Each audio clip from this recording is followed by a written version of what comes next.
ሀገራችን ኢትዮጵያ ለህብረቱ ያላትን አስተዋጽኦ በተለይም ደግሞ ለሰላምና ጸጥታ የምትሰጠውን ትኩረት ከግምት በማስገባት ለህብረቱ ሰላምና ጸጥታ ምክር ቤት አባል ለመሆን ያደረግነው የምረጡኝ ዘመቻም ውጤታማ ሆነ። ይህም ለሀገራችን እንዲሁም ለቀጠናችንና ለአህጉራችን ሰላምና ጸጥታ የሚበጁ አጀንዳዎችን ለመቅረጽና አቋሞችን ለማራመድ የምንችልበት ተጨማሪ አቅም ይፈጥርልናል። የዘንድሮ የፕሮቶኮል ስራዎችን ከመደበኛ የውጭ ጉዳይ ሚኒስቴር ስራዎች በተጨማሪ በጎ ፈቃደኛ ካድሬዎችን ስልጠና ሰጥተን በልዩ ልዩ ኮሚቴዎች ውስጥ በማሰማራትና ከነባር ዲፕሎማቶች ጋር አስተሳስረን በማንቀሳቀሳችን ከወትሮ የተለየ ልቀት በጉባኤው እንዲታይ ለማድረግ አስችሎናል።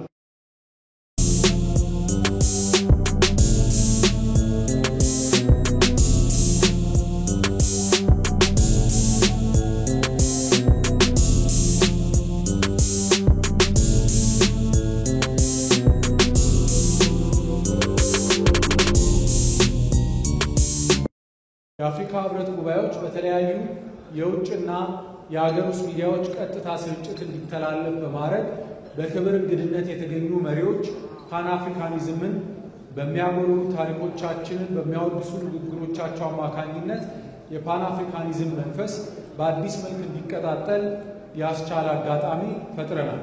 ከዚህ በተጨማሪ በጉባኤው ወቅት በሱዳን ሰብአዊ እርዳታ ላይ የሚመክር የጎንዮሽ መድረክ በማዘጋጀት ለቀጠናችን ሰላምና መረጋጋት ያለንን ተቆርቋሪነት ማሳየት ችለናል።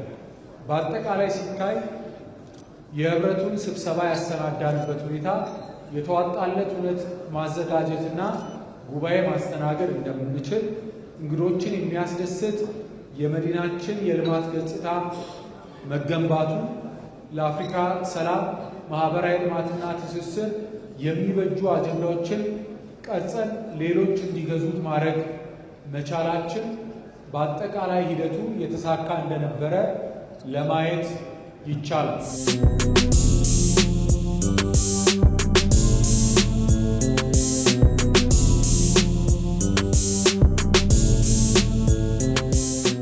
ለዚህ ሁሉ ስኬት ቁልፍ የሆነው ደግሞ በአንድነት ተባብረንና ተጋግዘን በሀገር ፍቅር ስሜትና በሙያ ብቃት መስራታችን ነው። በመሆኑ የህብረቱ ስብሰባ ስኬታማ ሆኖ እንዲጠናቀቅ የዝግጅት አመራርና ክትትል ለሰጡ የጠቅላይ ሚኒስትር ጽሕፈት ቤት ባልደረቦች፣ የአፍሪካ ህብረት ጉባኤ ዝግጅት አብይ ኮሚቴና ብሔራዊ ኮሚቴ አባላት እንዲሁም በየደረጃው በሁሉም ሙያና አገልግሎት ኃላፊነታቸውን በትጋት ለተወጡ ወገኖች በሙሉ ልባዊ ምስጋናዬን ለማቅረብ እፈልጋለሁ። በጣም አኩሪ ስራ፣ ሀገርን የሚያኮራ ህዝብንም የሚጠቅም ድንቅ ስራ ሰርታችኋል። ሁላችሁንም ለማመስገን እፈልጋለሁ። በመጨረሻም